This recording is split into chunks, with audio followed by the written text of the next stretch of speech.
الحمد لله رب العالمين، والصلاة والسلام على أشرف الأنبياء والمرسلين نبينا محمد وعلى آله وصحبه أجمعين. أما بعد، كتاب مشكات المصابيح پدې مبارک شرح کې منګه په آخرني درس کې باب ختم کړو، بابو صلاة السفر، باب په بیان د هغه منځ کې چې هغه د سفر په دوران کې نو د سفر په دوران کې چې مسافر د پاره په څه طریقه باندې مونځ کول پکار دي او څه رخصتونه دي د مسافر د پاره او کله په دې رخصتونو باندې عمل کولی شي.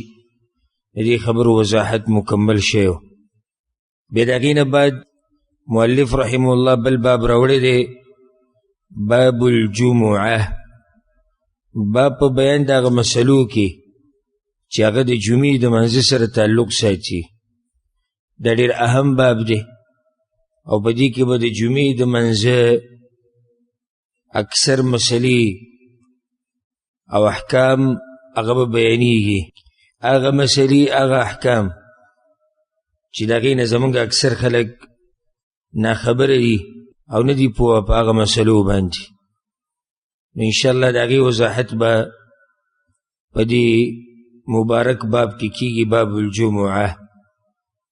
الجمعه میم باندې چې پیښ وی هم صحیح ده، او میم چې سکون کې الجمعه نو دا هم صحیح ده،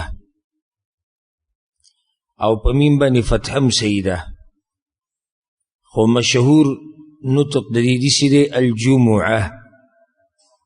دا مشهور نطق دی او مشهوره طریقه ده د ویلو الجمعه.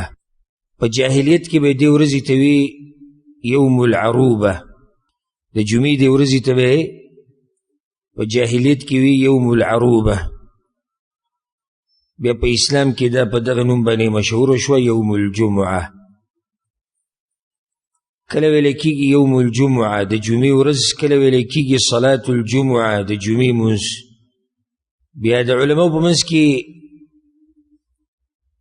اختلاف دی او قسمه قسم اقوال دي چې دې ته د جمعه ولې وایي، د جمعې د ورځې ته ولې جمعه وایي، څه وجه ده چې دې ته دا نوم ایښودی شوی. علماو ډېرې خبرې کړي دي،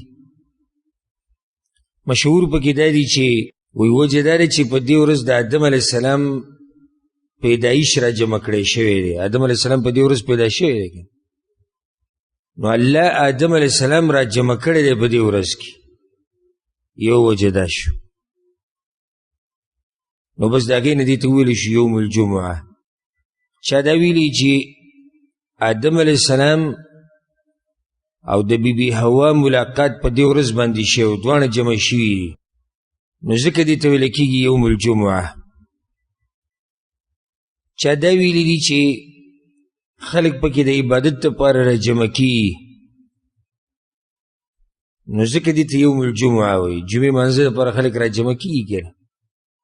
او چا دا ویلي دي چې د قیامت ورځ به هم د جمعې په ورځ راځي، نو خلک به جمع کېږي د الله طرف ته، الله ته به جمع کېږي.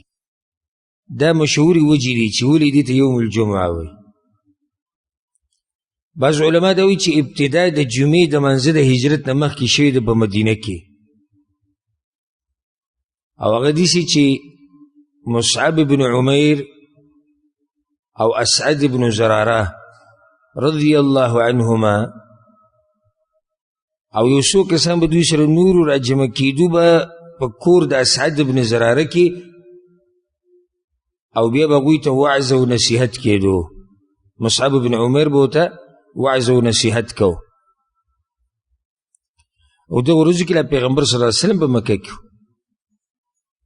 نو یې الله د جمعې مونځ فرض کو.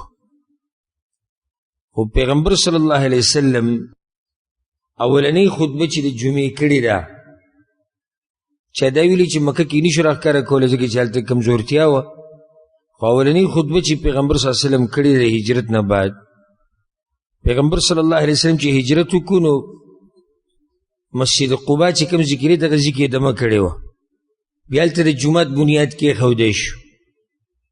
پیغمبر صلی الله علیه وسلم چې د مسجد قباء نه را روان شو د مدینې طرف ته، نو په لاره کې پیغمبر صلی الله علیه وسلم د بنو سالم ابن عوف په محله باندې تیر شو. بنو سالم ابن عوف د دوی په محله باندې تیر شو. نو پیغمبر صلی الله علیه وسلم د دوی په محله کې د جمعې د منځه وخو اولنۍ خطبه هلته وکړه. نو د جمعې د منځه دپاره اولنۍ خطبه دا د بنو سالم ابن عوف په جومات کې شوې ده. د دې ځینې بیا شروعات شوي دي. الفصل الاول کې اولنۍ حدیث دی عن ابي هريره رضي الله عنه. ابو هريره وی پیغمبر صلی الله علیه وسلم دا خبره کړې ده نحن الاخرون السابقون يوم القيامه. منګه په دنیا کې د نور امتونو نه وروسته یو. څنګه وروسته یو؟ اخر کې راغلی یو. السابقون يوم القيامه، دا قیامت په ورځ بیا د ټولو نه مخکې یو، د نورو امتونو نه موږ مخکې یو. مخکې به څه کې دي؟ مخکې په حساب کتاب کې. حساب کتاب به مخکې دوی سره کېږي. جنت ته به مخکې دا امت نه نوځي، به یې کې مخکې دي. او دا معنی هم ده چې موږ دنیا کې وروسته یو د وخت په اعتبار سره، د زمانې په اعتبار سره، خو په آخرت کې موږ د نورو امتونو نه غوره یو. دا معنی هم ده موږ د نورو امتونو نه غوره یو. او د الله سبحانه وتعالی خصوصي رحم دی په موږ باندې چې موږ یې خپل بندګان ګرځولی یو او بیا یې د دومره اوچت او غوره پیغمبر په امت کې د هغه امتیان ګرځولی یو. دا د الله رحم دی او دا د الله کرم دی په موږ باندې. او په دې شکر ویسته پکاري هر وخت چې انسان بندگی د الله کوي او په امت د پیغمبر صلی الله علیه وسلم کې، نو د دې نه بل کوم اوچت نعمت دی چې ته به یې رایادې. د ډېر اوچت نعمت الله موږ له راکړی. نو بیا دا امت غوره امت دی، آخرت کې غوره دی. مخکې به جنت ته ننوځي، مخکې به دوی سره حساب کتاب کېږي. بید انهم اوتوا الكتاب من قبلنا، اگر که هغوی ته کتابونه زموږ نه مخکې میلاو شوي دي، و اوتیناه من بعدهم، او موږ ته د هغوی نه وروسته میلاو شوي دي. هغوی ته کتابونه مخکې میلاو شوي دي او موږ ته کتابونه وروسته، موږ ته کتاب وروسته میلاو شوی دی. ثم هذا يومهم الذي فرض عليهم، يعني يوم الجمعه. الله په هغوی باندې دا ورځ لازم کړې وه چې په دې ورځ دا ورځ ځان دپاره خاص کوي، د جمعې دا ورځ دا الله هغوی ته ښوولی و، په هغوی باندې لازم کړی و. خو فاختلفوا فیه، هغوی پکې اختلاف وکړو. یهودو دا وی نه، موږ د هفتې ورځ د خالي ورځ غوره کوو.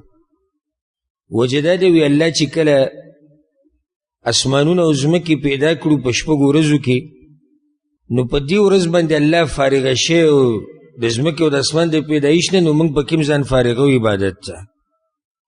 د جمعې هغه ورځ یې پرېښوده، د خالي ورځ یې واخیسته. نصاراو دا وی نه، موږ خو به د اتوار ورځ غوره کړو ځکه چې په دې ورځ د ځمکو او د اسمانونو پیدایش شروع شوی، نو هغوی هم د جمعې ورځ پرېښوده. فهدانا الله له، نو الله زمونږ هدایت وکړو د جمعې طرف ته. الله غوره ورځ موږ له راکړه. یهود هم په غلطه شو، نصارا هم په غلطه شو. ولې په غلطه شو؟ ځکه چې د وحي په مقابله کې، د نصوصو په مقابله کې عقل استعمال کړی. الله په دې ورځ لازم کړی وه. هذا يومهم الذي فرض عليهم، دا وحي ده. موسی علیه السلام ورته ووی نصاراو ته عیسی علیه السلام وي هغوی عقل استعمال کو چې نه یهودو په دې ورځ خو الله فارغه شوی دی موږ په دې ورځ هم فارغه کوو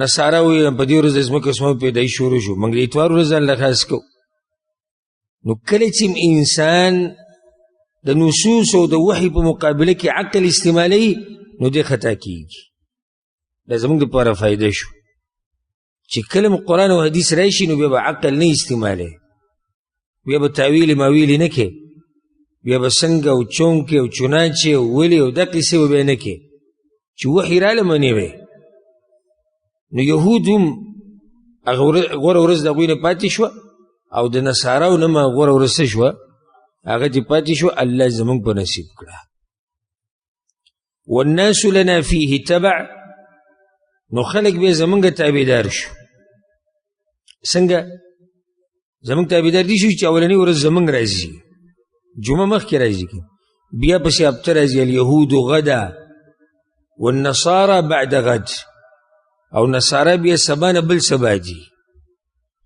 نو موږ د هغوی نه غوره شو او هغوی موږ پسې شو یهود د هفتې ورځ جمعې پسې سبا او اتوار ورځ بل سبا متفق علیه دا حدیث په صحیح بخاري صحیح مسلم کې دی وفي روایت لمسلم او امام مسلم چې کوم روایت راوړه پای کې دا دی نحن الاخرون الاولون یوم القیامه منګ په دنیا کې آخرنیو او په قیامت کې اولنیو ولی ونحن اول من يدخل الجنه دا امت اولنی امت ته چې جنت ته ننوځي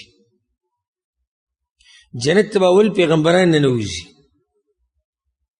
او دې کې شک نشي چې د پیغمبرانو سردار او د آدم د بچو سردار به د ټول نه مخکې ننوځي چې هغه څوک دی پیغمبر صلی الله علیه وسلم بیا نور پیغمبران دي بیا امتونه نو په امت کې اولنی امت ده او په دې امت کې اولنی انسان چې جنت ته به ننوځي هغه ابوبکر صدیق رضی الله عنه او بیا عمر بن خطاب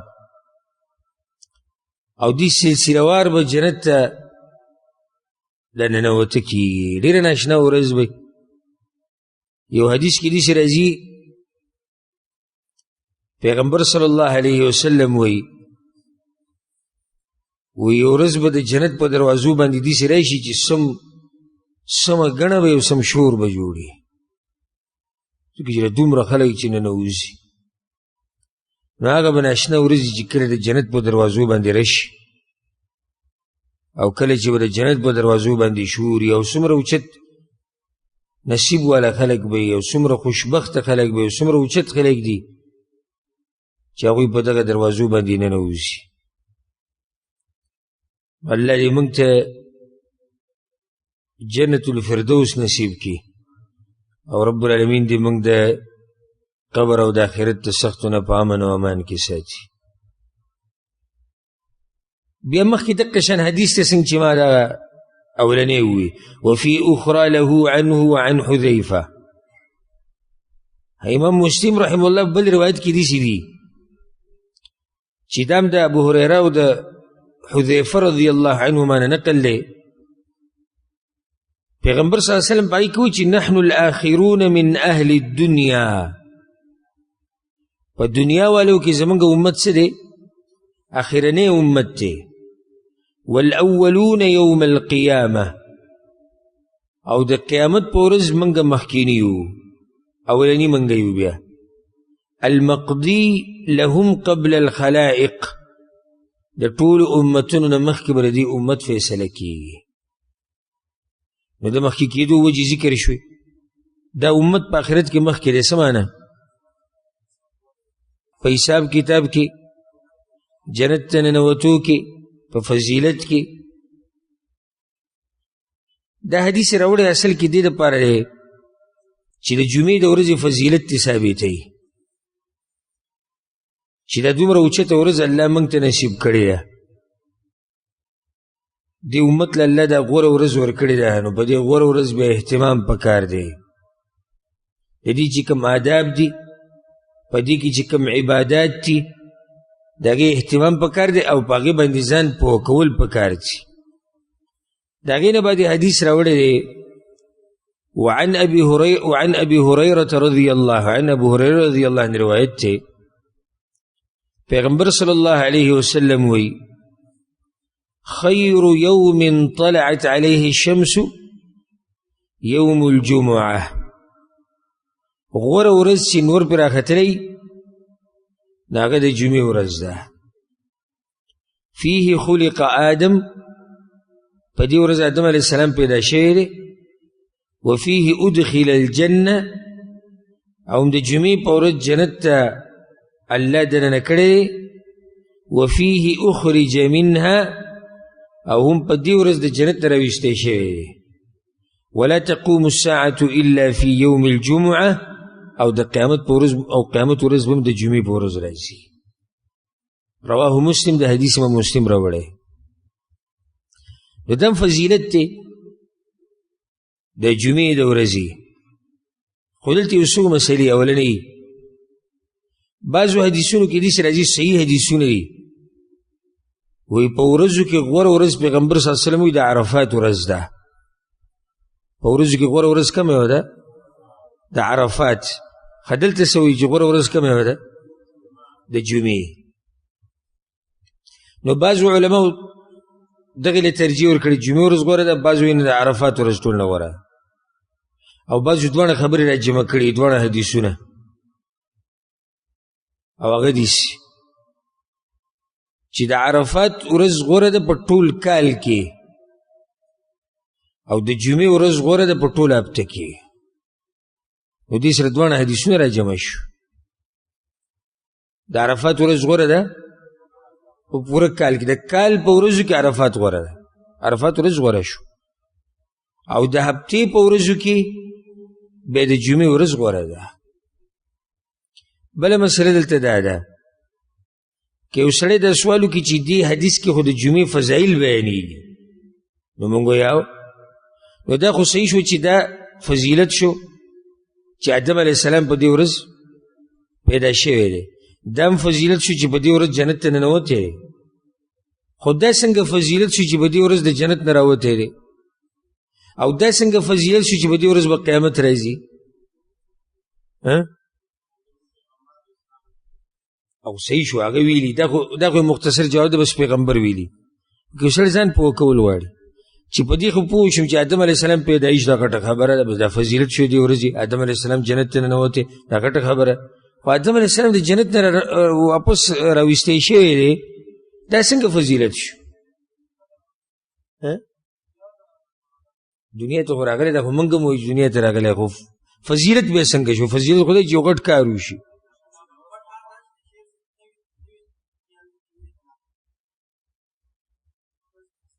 نو څه فضیلت شو؟ که خبره زما کوي غټ، زه خو هم غټ کار وشو، خو څنګه غټ کار وشو؟ ما به پوه. نه نه نه،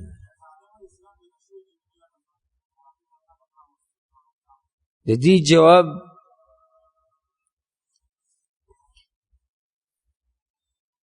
چې د غټ سر خاوني او غټ دماغ پکې پراته وي، هغه کولی شي، او چې سوچ کې خبره کې دا فضیلت دی. څنګه فضیلت دی؟ داسې دی، آدم علیه السلام چې دنیا ته راغی نو خو پیغمبران رالو.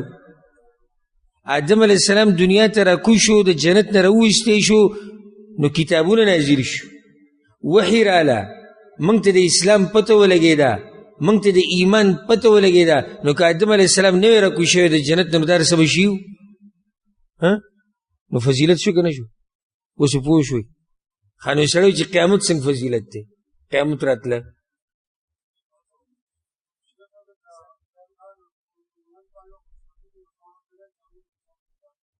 بارک الله فیک، دی جواب دی. دا فضیلت دی، د جمعې ورځ باندې قیامت راځي. فضیلت داسې دی چې جنتیان د هغه وخته پورې جنت ته نشي ننوتی چې څو پورې د قیامت ورځ نه رانغلي، او هغه د قیامت ورځ به د جمعې په ورځ راځي. نو دا د جمعې د ورځې فضیلت شو که اوس پې ورسېدی. ښه بله مسله دا فایدې ذکر کړو. وی په دې ورځ آدم علیه السلام جنت ته ننوتی دی او په دې ورځ راوتی دی. نو یو سړی چې ننوتی او راوتی دی الله اعلم لازم خو نه دی چې په دغه ورځ به په یو جمعه ورننوتی هم په دغه جمعه کیدی شي په یو جمعه ورننوتی او په بله جمعه راوتی وخت پکې تېر شوی نو دا لازم نه دی چې هم په دغه یو جمعه کې ننوتی دی او په دغه یو جمعه کې راوتی دی واپس نه والله اعلم د هغې نه بعد حدیث دی وعنه رضی الله عنه دا هم د ابو هریره رضی الله عنه حدیث دی او ابو هریره رضی الله عنه د ځوان زوی دی لوی خیر امت تر نقل کړی ځین چې په دې سړي پسې به څومره اجر روان وي یو سړی ورته حیران شي یعنې څه د پاسه تقریبا 1400 کاله مخکې وفات شوی دی یا څه کم 1400 او د اوسه پورې امت چې خوځي وعن ابي هريره رضي الله عنه قال ابو هريره رضي الله عنه حدثنا ابو هريره رضي الله عنه او دا او زمون ماشومانو ته معلوم دی او خزو ته معلوم دی او بوډاګانو ته معلوم دی او جاهلانو ته معلوم دی مولیانو ته معلوم دی بلکې زمون دشمنانو ته معلوم دی دا د علم هغه فضیلت دی او دا د علم فایده ده چې ته په خاورو کې پروت او تذکره به دې رواني که ته ډېر مالدار یې او زور ورکړي دنیا له سهار په توره تیاره ځه او د شپې راځه بلکې د سر راځمه او پیسې ګټه هېڅوک دې نه یادوي تا پیسې ګټلي خپلو بچو له دې ګټلي ځان له دې کور جوړ کړی ځان له به دې بنګله جوړه کړي ځان له به دې موټر اخیستی زما پکې څه کار دی چې ده که نه ده ځان له دې کړي دي کړي دي بس مړ شو قیسې دې ختمه شو خو دا عالم ځان له نه دی لګیا دی د ټول امت دپاره لګیا دی نو ځکه دا ټول امت یاد ساتي دی د امت دپاره کار کوي علماو له الله ولې اوچت مقام ورکړی ځکه چې دا د امت سرداران دي او ځکه دا فایده ما تاسو مخکې ذکر کړې وه سړی هغه سړی دی د ځان دپاره ژوند خو ځناور هم تېروي د ځان دپاره ژوند خو څاروي هم تېروي خېټه څاروي هم ساتي خېټه ځناور هم ساتي ځناور هم خپل خواهشات پوره کوي ځناور هم خپل خیر ساتي په ګرمۍ کې داسې ځي ته ورځي چې ګرمي پې نه لګي په ژمي کې داسې ځي کې پټېږي چې یخ وله نه کېږي اوبه به کوم ځي کې څکې دغه ځي ته به څنګه ځي هلته به څنګه ځي ځان هغه ساتي خو سړی هغه سړی دی چې ژوند د نورو دپاره تېروي دا سړی دی او دا ډېر لږ دي دا ډېر لږ دي چې د ژوند د نورو دپاره تېروي که صرف دا شي ژوند چې زه خپل ځان ساتم نو زار خو زناور او څاروي هم ساتي هغوی به خپله خېټه ښه ساتي ښه بچي پیدا کېږي ښه خواهشات پوره کوي ښه هر څه کوي خو ژوند د هغه سړي ژوند دی چې د هغه د ژوند نه نورو ته فایده وي د هغه په ژوند سره نور خلک ژوند دي د هغه په ژوند سره خلکو ته نفع رسي خلکو ته فایده رسي او هغه په حقیقي معنو سره دغه سړي هغه علما دي هغه علما چې خپل ژوند وقف کړی خپل وخت وقف کړی د امت د خدمت دپاره د خپل قوم د خدمت دپاره د مسلمانانو د خدمت دپاره دا څومره ابو هریره رضی الله عنه څومره لوی خدمت یې کړی څومره لوی خدمت خو د سخته تېره کړې ده که او څه ناشنا سختې تېره کړې معمولي سختې نه یې تېره کړې تاسو وایئ چې پیغمبر دته په یو ځای د حدیثونه ټول ویلي د یاد کړي موږ ته ویلي که د کلونه تېر کړي دي د وخت تېر کړی او په خپله وایي یو ورځ د پیغمبر صلی الله علیه وسلم په جومات کې ناست ومه او دومره وږی شوی ومه او دومره تږی شوی ومه او پیرسي را سره نه وي ډوډۍ را سره نه وه نو د پیغمبر صلی الله علیه وسلم د منبر په خوا کې وي بېهوشه شوم راولیدمه خلک چې جومات ته رالو وي زه پړ مخې پروت ومه وی چا وایي چې لیونی جومات ته راغلی دی اوده شوی دی او چا وایي څوک بیمار راغلی دی راولیدلی دی دلته وی چې داسې وي خو زه په مخې کوروي کړو دا خو ابو هریره دی خلکو راپاڅه او خدمت یې ولې وکړو دا سړی دا دومره اوچت مقام چې الله ورکړی دی هسې خو ته نه یې میلاو شوی یو سړی چې دومره وږی شي چې د منبر په خوا کې راولیږي خو دی هم څه تکلیف تېروي که او هغه قصه ده مشهوره قصه ده موږ بعض درسونو کې بیان کړي مو چې یو ورځ وږی شوی وم اوس هم وږی شوی نو چې څنګه مونځ ختم شو ډایرېک ووتم جومات نو ابوبکر صدیق رضی الله عنه راووت ما ورته وایي چې یو تپوس ته نه کومه یو مسئلې تپوس یو مسله ما ته معلومه وه خو ما چې دی به زما په دې حالاتو باندې پوه شي نو ما به ځان سره کور ته سره بوځي ډوډۍ له به ما بوځي خو هغه بې پوه نه شو نو هغه له جواب د مسلې ورکړو بیا عمر راووتو عمر رضی الله عنه ته ویره داسې یو مسله ده خو هغه بې هم پوه نه شو هغه له جواب ورکړو بیا پیغمبر صلی الله علیه وسلم راغی ما ته وی چې ابو هریره وایي چې لبیک یا رسول الله حاضر مې راځه کور ته راځه کور ته بوتو هلته مې پی وسکه یو سړی دومره وږی شي چې هغه ودرېږي چې څوک ما بوځي کور ته او حیاناک او درانه خلک و دغه چاته خو ویلی نه شو چې ما بوځي نو پیغمبر صلی الله علیه وسلم په هغه باندې پوه شو دا اوس یې سخته تېره کړي زمونږ د عباس چې ته ورته وایي ګنټه درس دی ګنټه درس دی بس ورته بس هلته مې کار و هلته مې لږ دا و لږ مصروفه ومه و نن مې بسر بوج ووایي بسر بوج او څوک څه باندې څوک څه باندې سخته خلک داسې تېرې چې یو سړی د منبر په خوا کې راولېږي د لوږې نه او د غربت دا حال دی او هغه په دنیا باندې ترجیح آخرت له ورکړې ده هغه مزدوري کولی شو هغه به هر څه کولی شو خو ځان یې وقف کړی ځان یې چې وقف کړو دا فایده د امت ده او ځکه پیغمبر صلی الله علیه وسلم یو پیر کجوري یو کس راوړی هغه په ملګرو تقسیم کړي یوه کجوره ورسېده د ابو هریره رضی الله عنه خپله راواغسته جیب ته واچوله رسول الله صلی الله علیه وسلم ابو هریره جیب ته یې واچوله ولې وایي دا به خپلې مور له ویسم هغې م خوراک نه دی کړی پیغمبر صلی الله علیه وسلم ورته ته وکړه ستا مور له بله ورکړو دومره غربت او دومره سخته پې تېره شوې ده ځکه خو الله د دومره اوچت مقام ورکړی منګه پنځه وخته موږ په ټیم نشو کولی چې یا الله په جنت الفردوس کې اعلی مقام ماله راکړي بعض وایي که نه یا الله وچ په وچه مې وبخه دا هغه دعا ده وچ په وچه مې وبخه زه به محنت نه کومه زه به کوشش نه کومه زه به هېڅ هم نه کومه نه به مال کې قرباني ورکوم نه د بچو قرباني ورکوم نه د بدن ورکوم نه د وخت ورکوم هر څه مې دنیا ته وقف کړي خو چې د دین دپاره شي به هېڅ هم نشته او دعاګانې او امیدونه دومره ګډ ساتلي صحیح ده د الله نه به امیدونه ساتي خو دا هم دی چې د الله نه به یېرېږي هم صرف د امیدونو خبره خو نه ده ابو هریره رضی الله عنه دا دومره حدیثونه چې د امت ته را نقل کړي دی په دې امت باندې غټ احسان دی ګورې غټ احسان دی د ابو هریره رضی الله عنه په دې امت باندې او بعض ظالمان او دا رای مای والا او دا قیاس پالتو قیاسات والا او دا اهل بدع باز بکوي وي ابو هريره رضی الله عنه سید وی حدیثونه ډیر نقل کړي خو فقيه نو پوه نه وي ابو هريره رضی الله عنه چې فقيه نشو نو څوک به فقيه ته د خپل مولانا سره لګوا شیخ الکل او شیخ العرب او شیخ العجم او هغه به د عربي عبارت نشي ویل هغه فقيه دی او ابو هريره رضی الله عنه چې ژوند وقف کړی دین ته او د پیغمبر صلی الله علیه وسلم ملګری او بزرګه او حدیثونه نقل کړي دي هغه دې په دین نه پوهېږي ابو هريره رضی الله عنه فقيه او پوه صحابي و دا حدیث هم د هغه نه نقل دی پیغمبر صلی الله علیه وسلم وایي ان فی الجمعه لساعه لا يوافقها عبد مسلم يسأل الله فيها خيرا إلا أعطاه إياه پیغمبر صلی الله علیه وسلم وی دا حدیث په صحیح بخاری سے مسلم کې دی چې د جمعې په ورځ یو وخت دی په دې وخت چې مسلمان ولاړي او د الله نه څه خیر غواړي الله وله ورکوي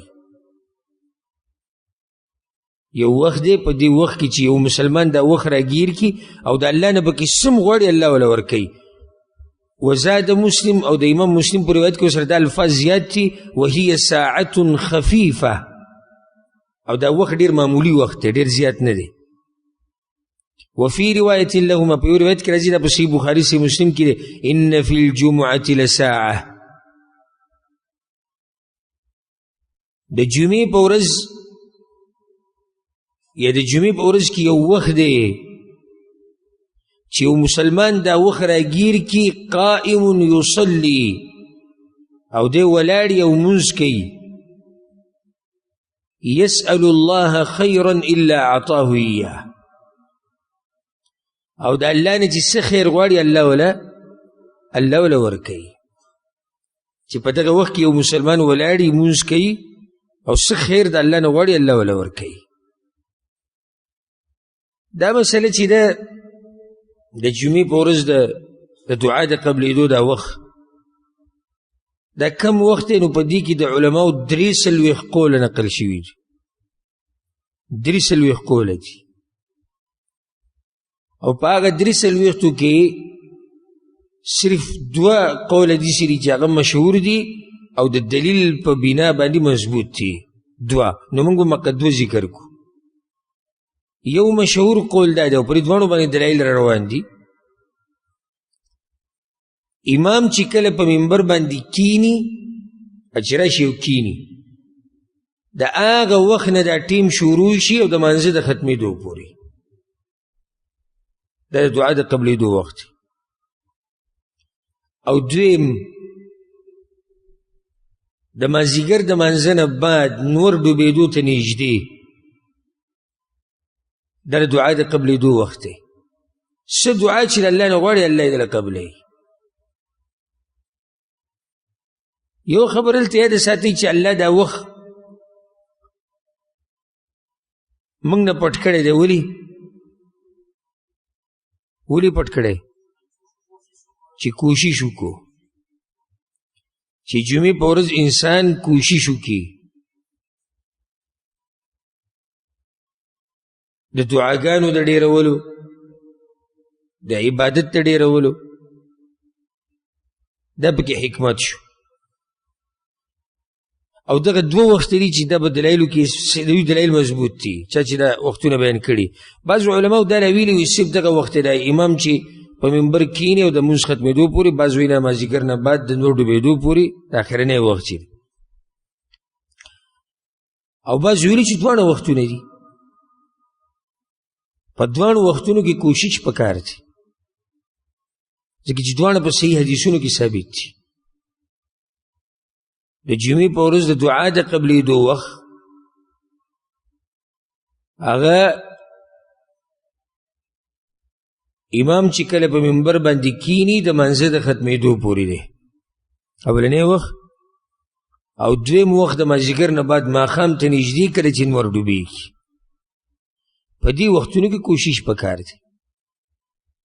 بعضو علماو دا ویلي دي وي دا وخت کله په یو جمعه کې په دې اولني وخت کې او په بله جمعه کې کیدای شي په اخرني وخت کې بیا په بله جمعه کې بل وخت، یعنې دا وخت په یو ځای نه دی اوړي راوړي.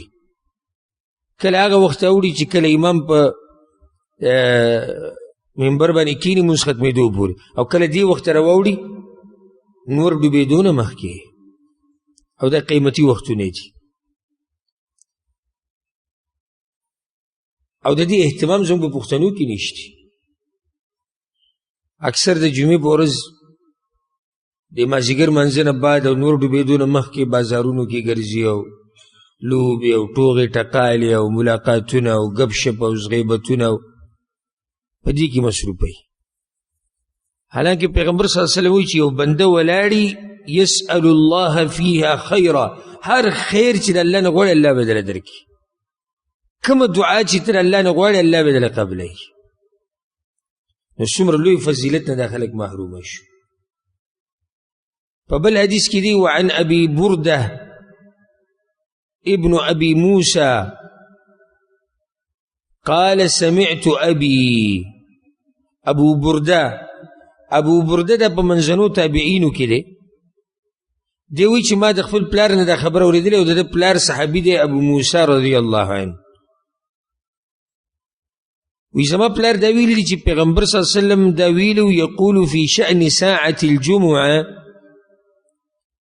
پیغمبر صلی الله علیه وسلم دغه وخت مبارک خبره کوله د جمعې په ورځ چې د دعا د قبلېدو وخت دی. نو پیغمبر ویلو هي ما بین ان یجلس الامام الى ان تقضى الصلاه. دغه وخت شروع کیږي چې کله امام په منبر باندې کینی د مونځ د ختمېدو پورې. دا حدیث به مسلم راوړی، واضح حدیث دی. خو دا احتمال دی ګورئ، یعنی د پیغمبر صلی الله علیه وسلم طرف نه پخه خبر نه دی چې دا دی. که پخه خبره و چې دا دی نو بیا خو وخت معلوم شو، بیا وخت څه شو بیا خو معلوم شو نو احتمال دی احتمال بس کې شو کیدی شي دغه وخی چې امام په منبر باندې کینی د مونځ ختمېدو پورې او کیدی شي کم وخی مازدیګر نه بعد نور بېدو نه مخکې کیدی شي دغه وخی ته به محنت او کوشش کې به دواړو وختونو کې د بعضو علماو ګوره دا قول له فایدې لپاره ذکر کوي دا د سحر د منځه نه بعد نور راختو پورې او چا ویلي د ضحا په ټیم کې او چا د زوال او داسې ده امو کې 3 قوله دي نو بعضو علماو دا طریقه ذکر کړې ده وی که څوک دا غواړي چې دا ټیم ماته میلو شي یقیني نو هغه دې دا چل کوي اولنی هفته د جمعې ورځ پکې راله نو د منځه نه بعد کینه په جومات کې د سهار د منځه نه بعد او نور راختو پورې کینه او دعاګانې د الله نه وړه کیدی شي دا وخي بله جمعه چې کله بیا راله د نور د راختو نه بعد واله د هغه 9 پورې کینه په جومات کې دعاګانې واړه کیدی شي دا وخي بیا بله جمعه د هغه ماسپښینه پورې بله مازدیګره پورې او بله بیا د ماښام نور ډوبېدو پورې نو یقینا ته په یو جمعه کې هغه وخت راګیر کو پوه شوي که نه یقینا ته په یو جمعه کې هغه وخت څه کو هغه دې راګیر کو والله اعلم الفصل الثاني کې حدیث دی عن ابي هريره رضي الله عنه ابو هريره قال خرجت الى الطور کوئی طور طرف ته تللی وم فلقیت کعب الاحبار نو د کعب الاحبار سره ملاو شم کعب الاحبار دا تابعی دی او د دې سره د تورات علم لوی عالم لوی اسلامي قبول کونو صحابه کرامو به بعضو مسلو کې دته رجوع کوله ځکه د سره تورات علم ومنو تپوس به کو تورات کې دا مسله دي سوا يهود دا خبره څنګه ده د نصارو دا خبره څنګه ده هغه سره دي باره کې علم کعب الاحبار ابو هريره رضی الله عنه وی د تور طرف ته لاړم فلقيت كعب الاحبار نو هلته ملاو شوم د کعب الاحبار سره فجلست معه زو سره کېناستم فحدثني عن التوراه نو ما ته د تورات په باره کې خبرې وکړې وحدثته عن رسول الله صلى الله عليه وسلم او ما ته د پیغمبر بعض حدیثونه بیان کړو فكان فيما حدثته ان قلت ما چې کوم حدیثونه هغه ته بیان کړو پای کې مو ته یو دا بیان کړو چې پیغمبر دا خبره کړې ده خير يوم طلعت عليه الشمس يوم الجمعه غوره ورځ په ورځو کې چې نور پر راختلې ده هغه کومه ورځ ده د جمعې ده فيه خلق آدم په دې کې آدم علیه السلام پیدا کړی شوی دی وفيه اهبط او په دې کې بیا راکوز کړی شوی دی وفيه تیب علیه او په دې ورځ الله د هغه توبه قبوله کړې وه وفيه مات او په دې ورځ بیا مړ شوی دی وفيه تقوم الساعه او دې ورځ باندې به قیامت راځي وما من دابة الا وهي مصيخه يوم الجمعه من حين تصبح حتى تطلع الشمس شفقا من الساعه او په ځمکه باندې چې څومره زنده سري دي که حیوان دی که زناور دی دی د جمعې په ورځ انتظار کوي چې څنګه سحر کی د نور د راختو پورې انتظار کوي یریږي د قیامت ته راتلو نه ګوره زناور هم یریږي یعنی زناور او څاروو ته هم دا پته ده چې د قیامت به کله راځي د جمعې په ورځ نو د جمعې په ورځ زناور یریږي الا الجن والانس سوای د پیریانو او انسانانو نه چې دوی غافله دي دوی نه یریږي وفيه ساعه لا يصادفها عبد مسلم وهو يصلي يسأل الله شيئا إلا أعطاه إياه او په دې ورځ کې دا اوس ابو هريره چاته لګیا دی کعب ته لګیا دی چې پیغمبر دا ویلي او پیغمبر ویلي چې په دې کې یو ساعت ته یو وخت دی جمعې په دې ورځ کې چې یو مسلمان دغه وخت راګیر کړي د مونځ کوي لګیایي او د الله نه څه وغواړي الله وله ورکوي نو دی کعب وتوی ذالک فی کل سنة یوم، دا خو په هر کال کې یو ورځي. دا ته چې کوم فضیلت بیانې نو دا په کال کې یو ورځي. وی ما ورته بل فی کل جمعه، نه نه دا هر جمعه کې دي سي، هر د جمعې ورځ چې راځي هغه دغه ای کې یو وخت چې الله به دعاګانې قبلوي. فقرأ كعب التوراة، کعب وی بصیر زه به تورات وګورم چې تورات کې دا مسله څنګه وه. دلته بله مسله د پیغمبر صلی الله علیه وسلم د وفات نه بعد دنیا نه چې پیغمبر صلی الله علیه وسلم رخصت شوی دی، نو تورات کته په دې نیت باندې چې سړی د یهودو سره سبا له بحث مباحثه کولی شي، یا انجیل ګوري یا زبور ګوري، او یا دې دپاره چې وګوره دا د مسلې زموږ په اسلام کې مشتي، ستاسو په تورات کې مشتي، خو نه یې منئ، دې دپاره یې ګوري، نو دې کې څه حرج نشته. کعب لړ تورات یې وکتو چې راغی وی صدق رسول الله صلی الله علیه وسلم، او پیغمبر صلی الله علیه وسلم رښتیا ویلي دا هره جمعه کې دي سي. یعنی تورات کې هم دا مسله دغه شان ده چې د جمعې په ورځ یو وخت الله پکې دعاګانې قبلوي. قال ابو هريره وی لقيت عبد الله بن سلام رضي الله عنه، عبد الله بن سلام سره ملاو شو، مشهور صحابي دی. فحدثته بمجلسي مع كعب الأحبار وما حدثته في يوم الجمعة، وموت خپل مجلس بارکی خبر وکړه چې کعب الاحبار سره ملاو شوی وم، او موت د جمعې په باره کې دا خبرې وکړي. فقلت له موت وی چې کعب دا وی چې ذلك في كل سنة يوم، دا خو په کال کې یو ورځ.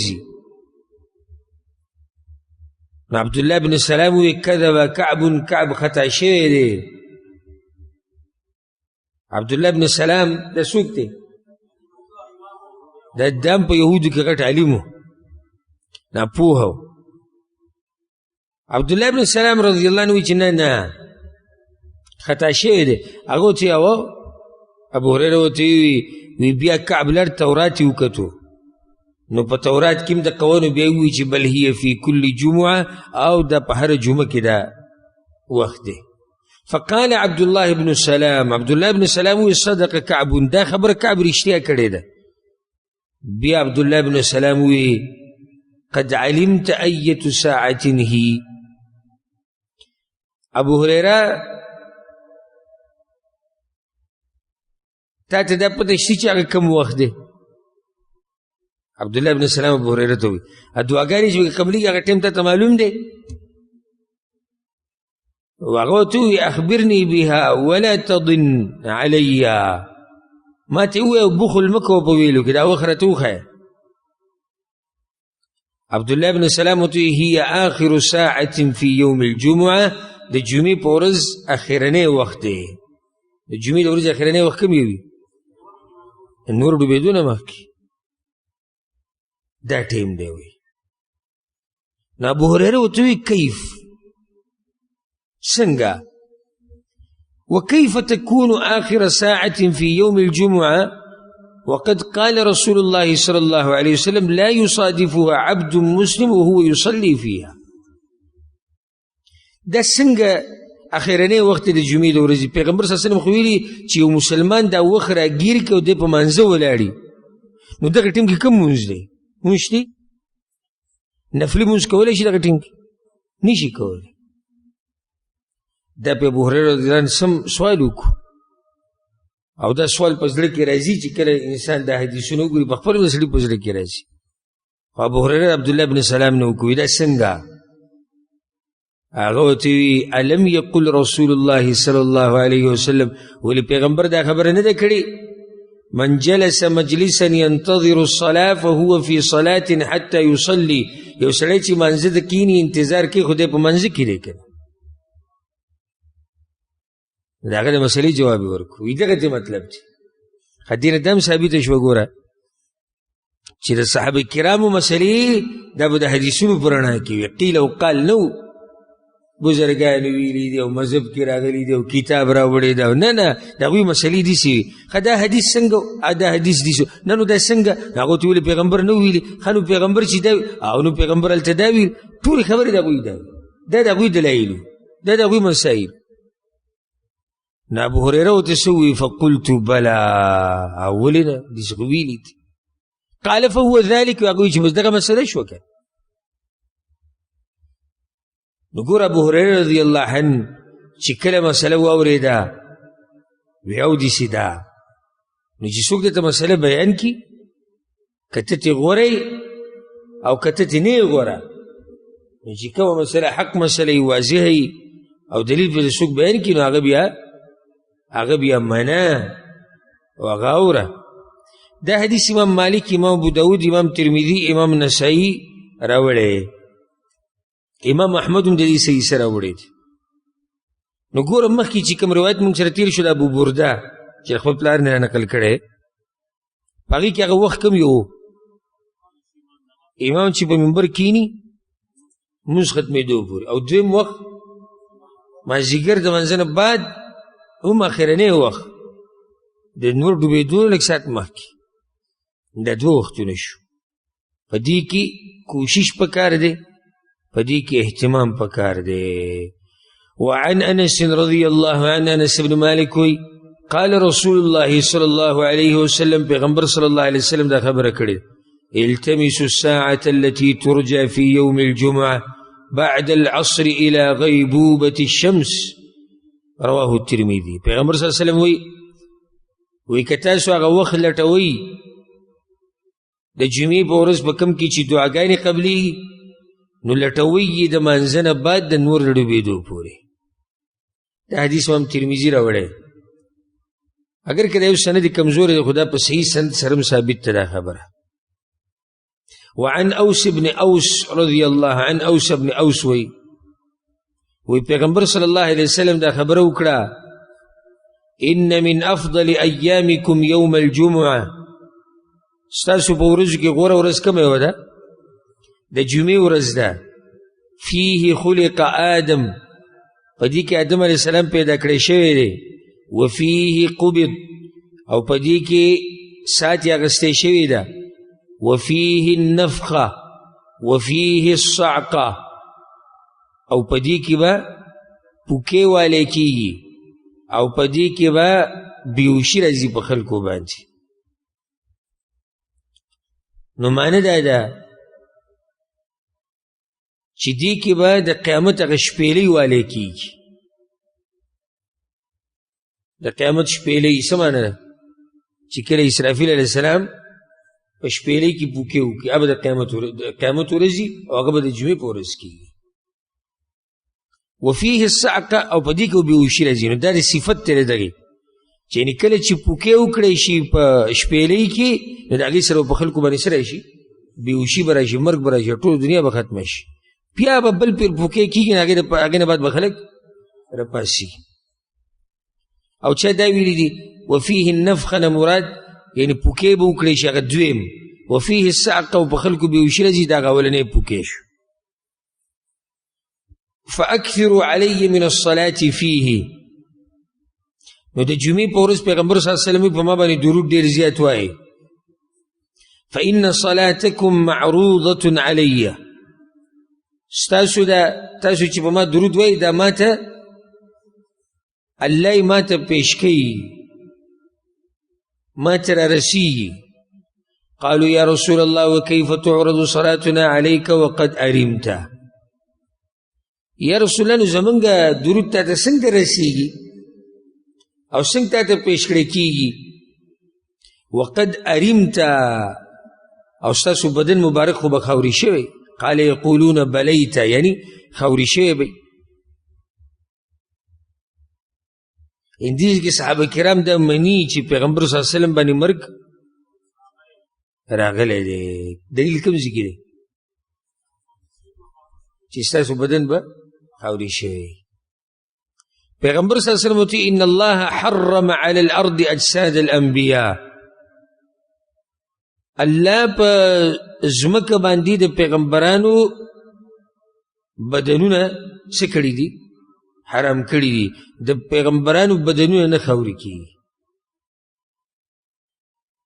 د حدیث امام ابو داود، امام نسائی، امام ابن ماجه، امام دارمی او امام بیهقي په دعوات الکبیر کې راوړی. نو دې کې ډېرې مسلې ثابتې شوې. د جمعې ورځ غوره ورځ ده، په دې کې آدم علیه السلام پیدا شوی، په دې کې بیا مړ شوی، په دې کې به قیامت راځي. نو بیا درود پکې ډېر ویل پکار دي. دا درود پیغمبر صلی الله علیه وسلم ته رسېږي. خو دا یاد کړئ پیغمبر صلی الله علیه وسلم ته درود څنګه رسېږي؟ یو حدیث کې داسې راځي پیغمبر صلی الله علیه وسلم وایي چې الله ملائک مقرر کړي دي، هغوی د دې امت دا درود چا ته رسوي؟ پیغمبر صلی الله علیه وسلم ته رسوي. دا نه چې ته دلته وایي هغه یې واوري. پیغمبر صلی الله علیه وسلم مباشرتا نه اوري، بلکې ملائک ورته رسوي. دا نو ملائک څنګه رسوي؟ او دا به جو هر وخت پیغمبر ته سا واپس کېږي او هغه به راپاسي او هغه به کښېني او دا څنګه او دا ګوره د غیبو په خبرو کې به دا قیسې نه کوئ چې څومره ویلی شوي د دومره په ایمان راوړي. اوس د برزخ د ژوند حقیقت چا ته معلوم دی؟ الله ته معلوم دی. پیغمبر صلی الله علیه وسلم دنیوي ژوند ختم شوی دی. انک میت و انهم میتون. پیغمبر ته به مري او دوی به مري. نو پیغمبر صلی الله علیه وسلم وفات شوی، دنیا نه تللی، دنیوي ژوند ختم. برزخ کې ژوند دی، د برزخ میزان له ژوند دی. او د ټولو نه غوره ژوند په برزخ کې هغه د پیغمبرانو دی، د شهیدانو نه غوره ژوند د دوی دی. خو دغه ژوند مونږ ته دا نه معلوم چې هغه پکې زمونږ خبرې اوري او هغه منګیني او هغه دا چل کوي او هغه دغه چل کوي. د قبر پرست او د تصوف والا دوی بیا دا وایي چې ګوره نو برزخ کې ژوند دی. برزخ کې ژوند دی، خو د برزخ ژوند د یو شان دی او د دنیا ژوند دا بل شان دی. نو د برزخ ژوند به نه قیاس کوي د دنیا په ژوند باندې چې هغه به همداسې ژوند و. بعضو لیکلي دي که نه آداب د پیغمبر صلی الله علیه وسلم د قبر د زیارت، لکه فضائل حج مشهور کتاب دی. نو په هغې کې دا لیکلي چې پیغمبر صلی الله علیه وسلم طرف له قبر باندې تېرېږي، نو د سر د طرف نه به نه راځي، د خپورو طرف نه به راځي. ولې ځکه که ته د سر د طرف نه راځي نو پیغمبر به پسې سر راړي، تا ته به ګوري، نو تکلیف ورته میلاوي. دا ټول بې دلیله خبرې دي. او نه پیغمبر صلی الله علیه وسلم په دغه ټیم کې ته چې کوم درود وایې دا اوري، نه هغه دا درود په څه طریقه باندې ورته رسي؟ د ملائکو په واسطه هغه ته رسي چې الله دا ملائک مقرر کړي دي دپاره دي چې دوی امت کې څوک درود وایي نو دا ملائک یې رسي پیغمبر صلی الله علیه وسلم ته. نو دا د جمعې د ورځې فضیلت شو. د جمعې د ورځې فضیلت شو چې په دې ورځ باندې بیا درود ډېر ویل پکار دي چې څومره درود ویې دومره به الله سبحانه وتعالی ستا په ژوند کې برکت اچوي. په دې باندې به اکتفا وکړو. او د جمعې په باره کې ډېرې مسلې پاتې دي، ډېرې زیاتې مسلې. هغه انشاءالله پر روانو درسونو کې به یې لږې لږې بیانو. الله دې موږ پوه کړي په قرآن او حدیث باندې. هذا والله اعلم وصلى الله وسلم على نبينا محمد وعلى آله وصحبه أجمعين.